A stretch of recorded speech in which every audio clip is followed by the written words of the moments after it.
Thank you. My name is Hitisham, and I'm a Fulbright scholar here in the United States. Of course, I haven't read the book, but my observations are based on the presentation made by Christine. Unfortunately, I found some of the, there is a lot to debate about, but I understand I am a participant only. I can make only use of limited time. I found some of the arguments were very selectively used, and only one side of the picture was presented. For example, a couple of examples.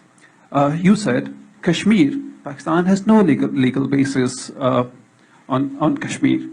I don't understand what sort of legal basis should we have. You have mentioned about the UN resolution. You have mentioned that India went to a Security Council, and Security Council said that let the Kashmiris decide. Let us have a plebiscite there. So that's a legal basis. Go and ask the Kashmiris with whom they want to go. So you need to read my book, because every single thing that you just said is fictional. Let's first begin with the UN Security Council Resolution 48. Sir, have you read it? Have you read? No. Okay, so the first thing I'm going to encourage you to do is go on to the UN Security Council's website and read that fabulous resolution that every Pakistani points to, but which not a single one has read. I also then want you to take the actual version from the UN Security Council, and then I want you to compare that to the claims made by Pakistan's permanent representation to the UN. And you're going to understand your confusion, sir.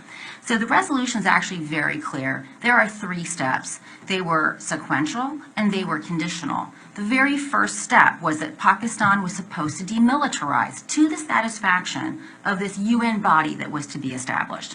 Then, conditional upon the UN being so satisfied with this demilitarization, India was also supposed to demilitarize with a presence being permitted to defend itself against Pakistani aggression. The third, having both of those 2 steps taken place to the satisfaction in sequence to this preferences of the UN, then the plebiscite would be held. So all those Pakistanis that are so upset about the plebiscite that never happened, they have their own government to blame, because Pakistan never fulfilled the first necessary but insufficient condition. So I'm going to encourage you to actually read that before you ever make such a fool of yourself again by presenting it in public, right? So just do yourself a favor by reading the darn thing. Second, I want you to also learn a little bit about